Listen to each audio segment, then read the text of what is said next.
Donc le titre, existe-t-il une tribu d'Israël maudite? Y a-t-il une tribu maudite?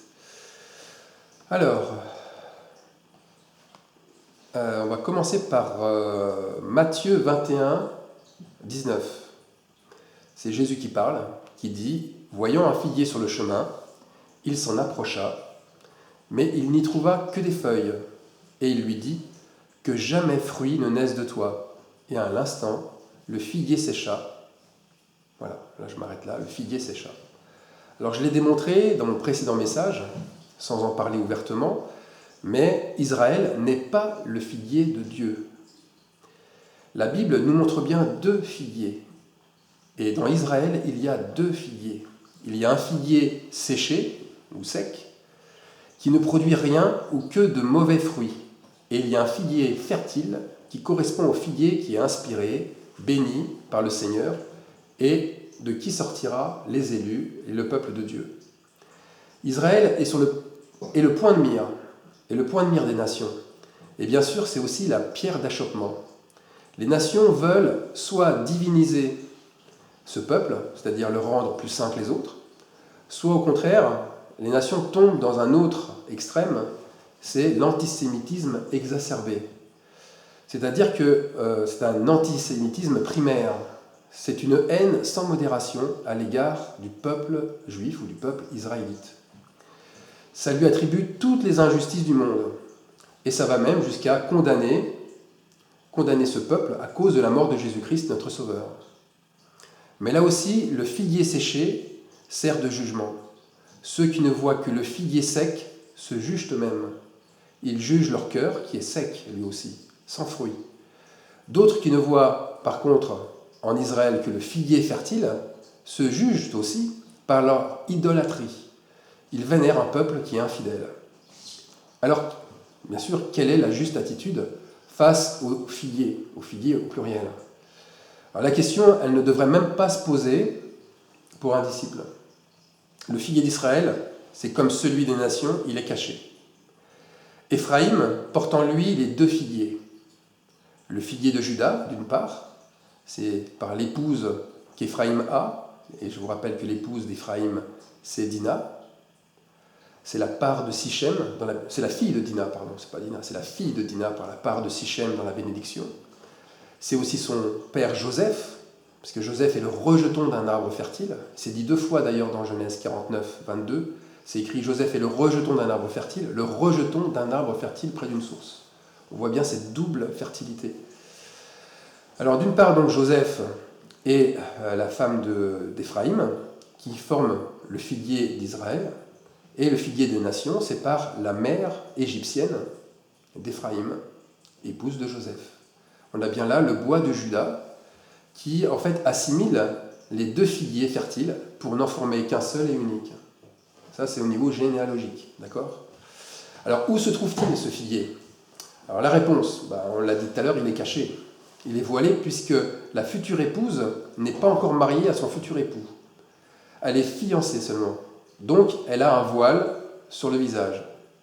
Et attention, ce voile, ce n'est pas le voile qu'on connaît actuellement avec le voile islamique, ça n'a rien à voir. Et ce n'est pas non plus le voile qu'il y avait autrefois avec les prostituées qui se voilaient. Alors, où se trouve Juda? Juda, l'a chercher dans un peuple, ou l'a chercher dans une religion, c'est chose vaine. Le bois de Juda était dispersé parmi les nations, et on sait que maintenant Israël fait partie, puisque Israël a été assimilé avec les nations au bois de Juda. Donc c'est partout dans le monde. Et il faut arrêter de croire à une tribu qui est plus bénie qu'une autre, une tribu qui est supérieure aux autres. Dieu se fait une tribu. Il se fait sa tribu par le bois de Juda à partir de celle des autres. En fait, il choisit lui-même le bois précieux. Et c'est une trompette qui le rassemble, ce bois. Et c'est la trompette du psalmiste, notamment, qui le dit. Dans le psaume 50, cette trompette, elle sonne vraiment juste. Elle a le son qu'il faut. Voilà ce que dit cette trompette. De Sion, beauté parfaite, Dieu resplendit. Il vient, notre Dieu. Il ne reste pas en silence. Devant lui est un feu dévorant. Autour de lui, une violente tempête. Il crie vers les cieux en haut et vers la terre pour juger son peuple. Rassemblez-moi, mes fidèles, qui ont fait alliance avec moi par le sacrifice. Par le sacrifice. Le bois de Juda est toujours associé à l'amour sacrificiel, l'amour agapéo de Dieu. Mais, nous l'avons déjà souligné, l'amour divin ne vient pas sans un jugement. Là, c'est ce qui apparaît très important dans ce message. Jésus dit « Je suis venu pour un jugement ». Il y a une tribu associée directement au bois de Juda qui la protège et qui éloigne d'elle les ennemis. Il y a une tribu qui est faite pour protéger Juda. Quel est le nom de cette tribu?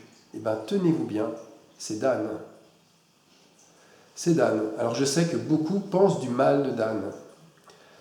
Mais ils ont tort. Ils pensent que c'est une tribu maudite. Ils pensent qu'elle est déjà jugée. Car dans la bénédiction d'Israël, Dan est assimilé au serpent. Dan est assimilé à la vipère qui mord. Donc le pas est très vite franchi pour voir que les ancêtres de cette tribu maudite, mordaient déjà le talon de la femme qui était dans le jardin d'Éden. On lit ça dans le Genèse. Et qui dit serpent, dit emblème du diable. Qui dit emblème du diable aussi dit serpent ancien. Enfin bref, tout revient au diable. Mais le serpent, ça peut être un animal qui se retourne contre ceux qui font le mal. Alors on va redonner la partie de ce que disait Israël à son fils Dan. On lit ça dans la Genèse. Dan jugera son peuple comme l'une des tribus d'Israël.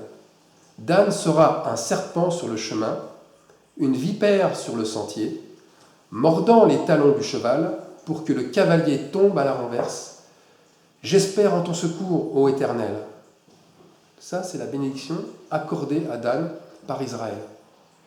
Méditons, réfléchissons bien sur chaque mot de ce que dit ici Israël, car là aussi, nous devons rétablir la vérité.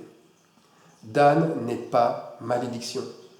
Dan n'est pas, comme beaucoup le pensent, la tribu d'où sortira l'Antéchrist. Quelle erreur d'avoir dit ça. Quel, je dirais, aveuglement. Bien au contraire, Dan montre l'Antéchrist. Dan montre qui sont les antéchrists. Dan exerce en fait le jugement de Dieu, puisque c'est cette tribu qui montre la malédiction, c'est cette tribu qui montre le péché. Elle permet à l'esprit de repentance de venir sur les affligés. D'ailleurs, le dernier verset de Genèse, lorsque Israël annonce la bénédiction, c'est « J'espère en ton secours, ô Éternel ». C'est une supplication, c'est une prière de souffrance. Alors voyez, un cœur qui est sec cache ses péchés, et ce cœur sec rejettera la tribu de Dan.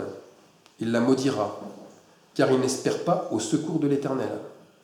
Par contre, un cœur purifié ne verra en elle qu'une somme d'actions justes qui délivrent, mais aussi qui met le cavalier à terre, c'est-à-dire qu'il l'amène, qu'il l'abaisse au sol, qu'il l'amène dans l'humilité et la douleur pour que son cri sorte de ses tripes, vraiment de ses tripes, et qu'il invoque le Seigneur. Dan ne vient pas pour condamner. Il a pour mission de mettre la lumière en attaquant ceux qui sont dans le péché pour qu'ils se repentent. Vous avez des doutes? Alors, Josué 19:40. La 7e part fut attribuée par le sort à la tribu des fils de Dan. La 7e part, le chiffre 7 de la révélation. La part qui révèle le péché d'autrui. Toujours des doutes? Jéroboam, le roi de Juda, renommé pour son idolâtrie, il fit 2 veaux d'or. Il les plaça, un à Béthel, ce qui signifie la maison de Dieu, l'autre à Dan, et il écrit « Ce fut là une occasion de péché.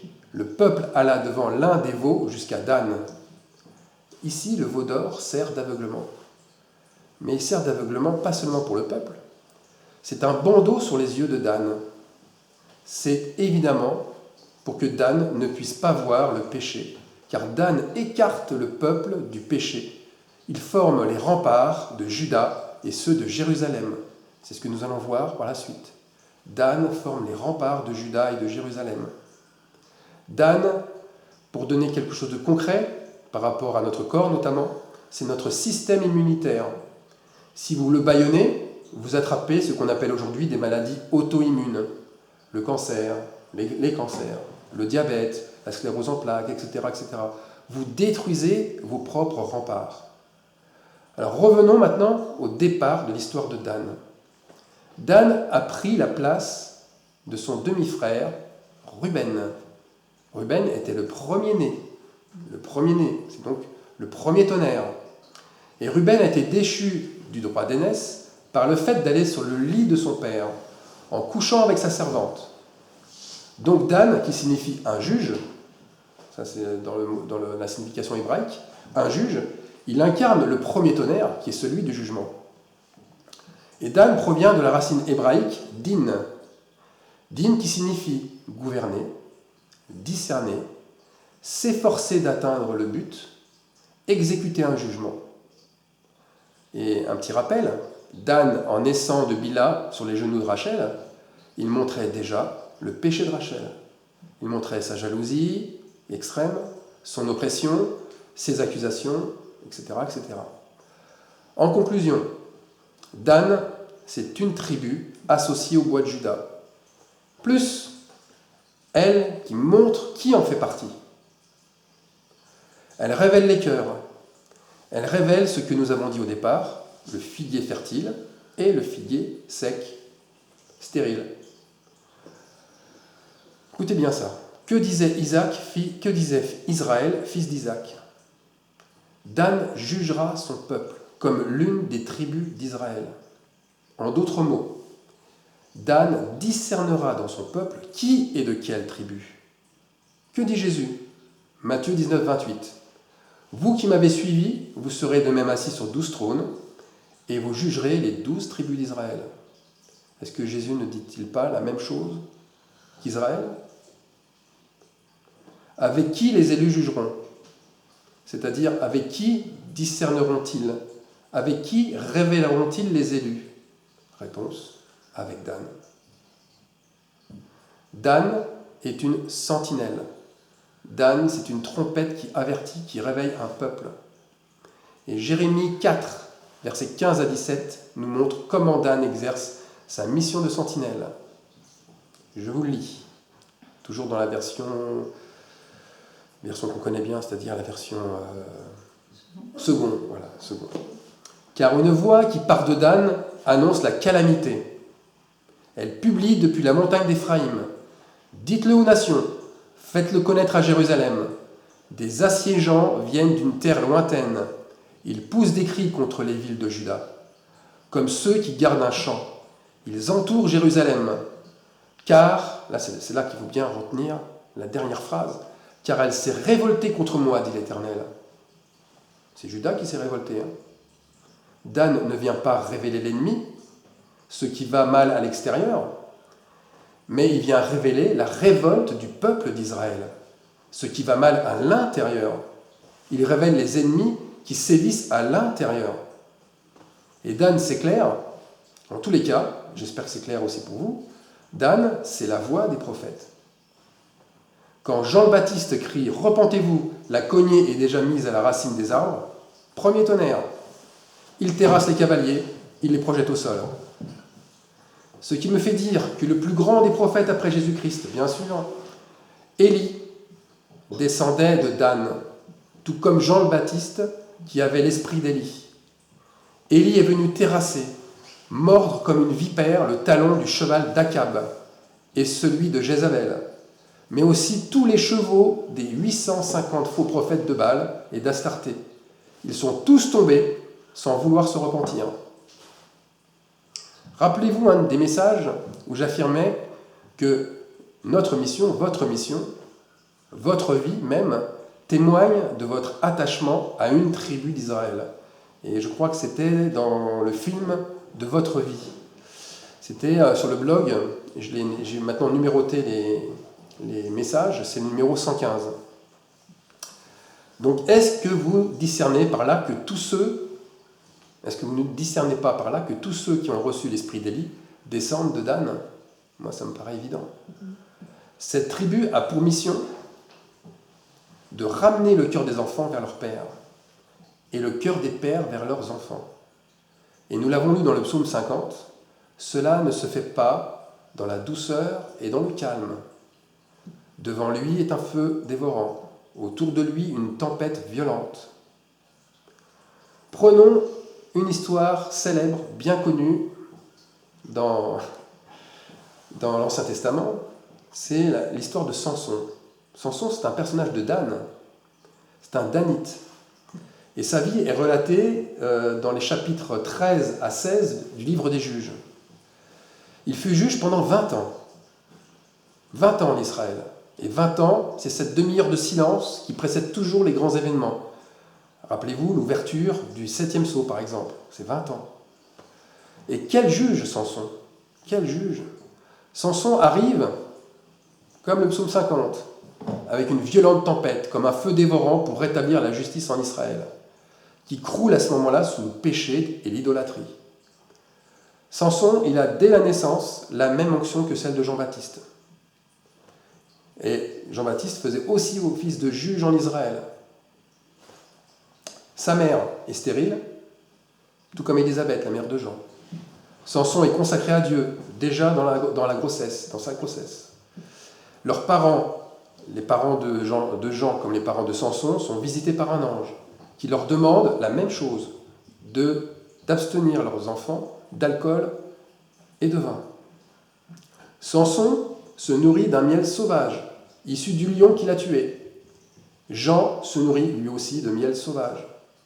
C'est quoi cette nourriture? C'est l'enseignement qui provient directement de l'Esprit de Dieu. C'est pas un enseignement c'est pas un miel qui a été fait avec la main de l'homme pour pervertir en fait par un faux enseignement. C'est un enseignement pur qui provient directement de Dieu. Dan, c'est un peuple aussi qui enseigne, un peuple d'enseignants. On lit ça dans Exode 35-34. Il lui a accordé aussi le don d'enseigner, de même qu'à Oholiab, fils d'Ahisamach, de la tribu de Dan. Dan est un enseignant. Samson sera saisi 4 fois par l'Esprit de Dieu. Quand vous allez lire l'histoire des juges, 4 fois. Et ça montre, toujours avec le chiffre 4, l'importance et la plénitude de sa consécration, tout comme celle de Jean. Jean, lui, qui finira baptisé par Jésus en personne. Samson juge 2 nations. Il juge la nation, bien sûr, des Philistins, mais surtout celle d'Israël. Celle d'Israël qui est dominée et se laisse dominer par ce peuple. Et Jean fait exactement la même chose. Il juge les vrais et les faux Israélites. Genèse 15-14. Mais je jugerai la nation. Je vous rappelle que là, le mot juger, je jugerai la nation, c'est de l'hébreu din, donc de la racine de Dan. Je jugerai la nation à laquelle ils seront asservis. Et ils sortiront ensuite avec de grandes richesses. Samson, dans l'histoire, va proposer une énigme aux Philistins. Et l'énigme que propose Samson, elle est destinée à leur montrer, ou plutôt à juger, qu'ils ne sont pas inspirés et qu'ils ne comprennent rien de la parole de Dieu. Et qu'ils ont à se repentir. Est-ce que Jean ne fait pas la même chose avec le baptême de repentance? Donc, tout comme Jean, Samson propose, comme fruit de la repentance, de s'occuper des nécessiteux, de fournir des vêtements de rechange.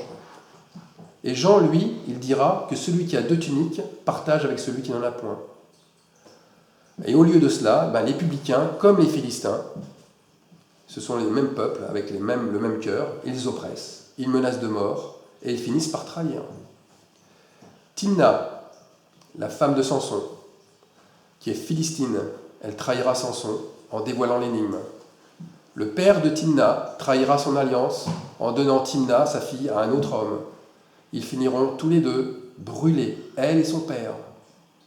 Comme Jean aussi en a parlé, tout arbre qui ne portera pas de bons fruits sera coupé et jeté au feu.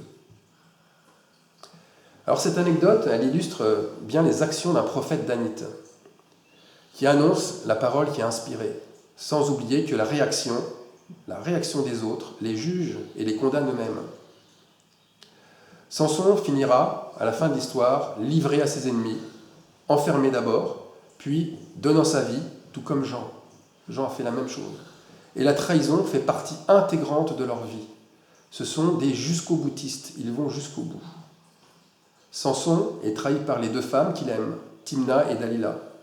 Et Jean, lui, il est trahi par ceux qu'il baptise dans le Jourdain.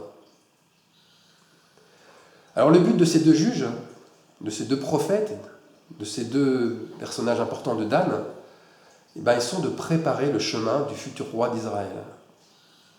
Samson fut le dernier juge avant le roi David.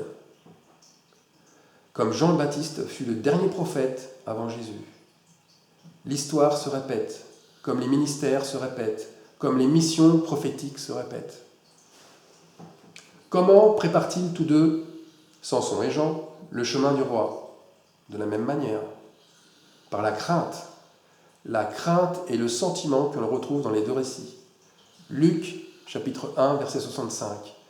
La crainte s'empara de tous les habitants d'alentour et dans toutes les montagnes de la Judée. On voit bien que leur ministère se caractérise par la force, par la puissance de l'esprit, qui amène un peuple à terre, un peuple à genoux.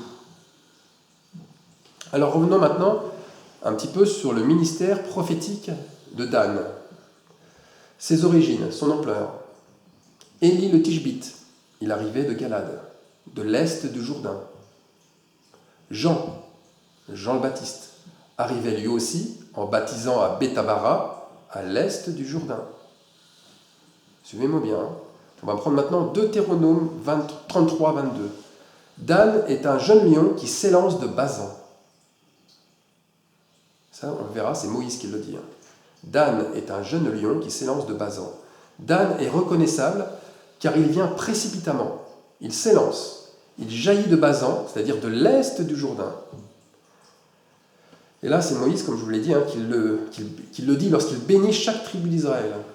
Il fait comme Jacob, qui est venu d'Israël, il bénit les tribus, et Moïse fait pareil. Chapitre 33, dernier chapitre de Deutéronome. Donc si on regarde bien géographiquement, Dan possède au moins 2 territoires. Dan protège Jérusalem à l'ouest, par son territoire, et au nord, par sa ville. Puisque Dan protège Israël au nord et Juda à l'ouest. Dan a son quartier général au nord, puisqu'il fixe la limite d'Israël au nord par cette ville. Et remarquez bien, on dit une chose, lorsque ça se passe dans le territoire de Canaan, au lieu de dire ça va se passer dans tout le territoire du nord au sud, on va dire ça va se passer de Dan à Beersheba. On fixe les limites. Alors décidément, cette tribu est là où on ne l'attend pas. Elle est surprenante. Elle jaillit toujours par un homme, toujours par un prophète, qui est venu sonner de la trompette, d'est en ouest. Le juge Gédéon, il arrivait aussi de l'est de Galade. Il arrivait de Manassé. Surprise, personne ne l'attendait. Dan possède des ramifications partout, au nord, à l'ouest, à l'est. Ne serait-elle pas une tribu cachée, un peu partout, dans toutes les tribus, prête à bondir, prête à sauter, comme de Basan? Et un petit mot en passant, Basan est en Manassé. Alors, Josué nous montrait bien, lui aussi, que la limite de leur héritage était bien floue. Josué dit la chose suivante: le territoire des fils de Dan s'étendait hors de chez eux. Une petite chose qui en dit long. Dan s'était-il octroyé des droits? Eh bien non, car Dieu va encore plus loin. Dieu va beaucoup plus loin. Écoutez bien ça, dans Zacharie 3, verset 7, c'est l'Éternel qui parle. L'Éternel dit: si tu marches dans mes voies, et si tu observes mes ordres, tu jugeras ma maison. Et là, tu jugeras, c'est encore le même mot, c'est din, c'est l'hébreu. C'est donc Dan derrière. Tu jugeras ma maison et tu garderas mes parvis, et je te donnerai libre accès parmi ceux qui sont ici. Ici où? Dans ma maison. Tu auras libre accès dans ma maison. Dan a un libre accès dans la maison de Dieu, dans ses parvis. Il va partout en Israël et en Juda pour proclamer la justice du Seigneur. Il n'est pas limité comme les autres tribus à son propre territoire. Il va hors de chez lui. Moi, je vous demande vraiment de bien réfléchir aux conséquences que cela a et de ce que cela a pu avoir et de ce que cela a encore comme conséquence aujourd'hui. Et Dan, je vous l'ai dit au début, c'est notre système immunitaire. Dans quel endroit se trouve-t-il, Dan? Partout. Les globules blancs sont dans le sang, les anticorps sont drainés par la lymphe et dans le système lymphatique, ils sont répartis partout dans le corps. Il n'y a pas un endroit précis où ça se trouve. Sinon, comment voulez-vous que nos défenses interviennent rapidement? Dieu a fait la même chose avec ses tribus qu'avec notre corps. Dan a donné son nom à une ville du nord d'Israël qui a été conquise par 600 hommes au temps des juges. Et le nom de cette ville, on l'a dans nos versions secondes avec le nom de Lechem, mais il y a d'autres versions où le mot est beaucoup plus proche de l'hébreu, qui s'appelle Laïs, et qui signifie lion. Cette ville s'appelait Lion, encore une confirmation et une allusion à la tribu de Juda, et à son emblème, le lion. Nous l'avons vu, Dan, comme Juda, est un jeune lion. Donc rien de choquant à ce que Dan ait été associé au bois de Juda. Et ça va beaucoup plus loin. Je dirais même que Dan est indissociable de Juda. Juda et Dan ne peuvent pas vivre l'un sans l'autre. C'est comme notre corps, il ne peut pas survivre sans son système immunitaire. Pourquoi? Alors pourquoi? Là, moi j'en ai parlé le 24 janvier 2016, mais je n'avais pas pris conscience de ça. C'était dans un message qui s'appelait « Le combat des élus », et sur le blog c'est le numéro 93, « Le combat des élus ». Et je nommais Exode 38, 23. Je vous le lis. « Bethsalel, fils d'Uri, fils de Hur de la tribu de Juda, fit tout ce que l'Éternel avait ordonné à Moïse. » Qu'est-ce qu'il a ordonné à Moïse? De construire le tabernacle. Il eut pour aide Oholiab, fils d'Ahisamach de la tribu de Dan. Dan et Juda, ensemble, réunis, main dans la main, formant une seule main, devrais-je dire. Et Oholiab signifie la tente, l'habitation du Père. La tribu de Juda est associée à celle de Dan dans la construction du temple de Dieu. Seulement elles deux sont associées à la construction du tabernacle. Aucune autre tribu n'a le droit ou n'est associée à la construction du tabernacle. Donc, pour une tribu qui passe pour être secondaire et maudite, je pense vraiment qu'il faut revoir sa copie, comme dirait l'enseignant à son élève. Alors pour finir, parce que c'est quand même un sujet très, très dense, je pense que chacun a un petit peu compris là où je voulais en venir. Il y a 4 points très importants que je vais soulever, très rapidement, mais qui sont très importants. Le premier point, c'est que le rassemblement de Juda et de l'épouse se fait par Dan. Il se fait par l'esprit d'Élie, qui arrive là où on ne l'attend pas, qui arrive soudainement.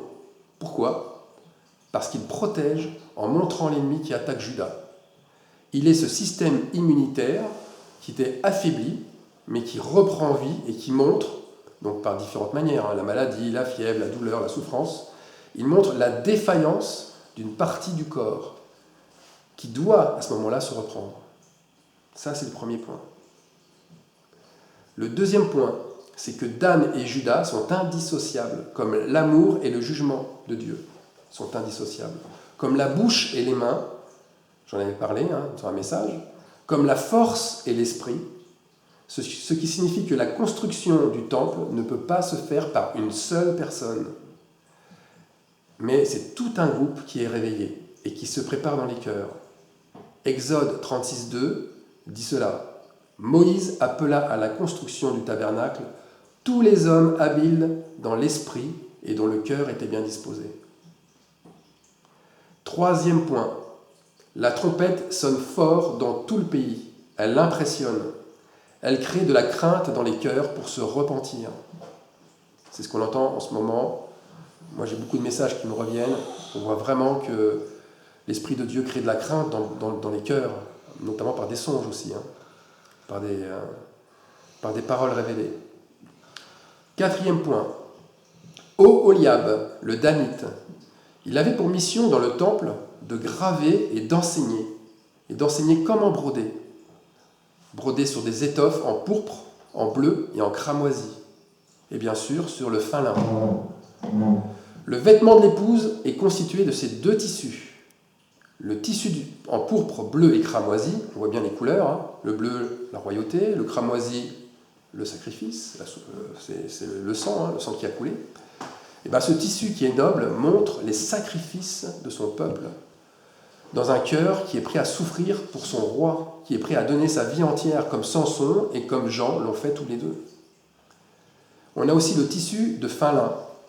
Et Oholiab enseigne aux élus comment broder leurs vêtements, leur tissu de fin lin, par leurs œuvres de justice, c'est-à-dire par le pardon et par le don qu'ils font aux autres, le don de leur vie qu'ils font aux autres.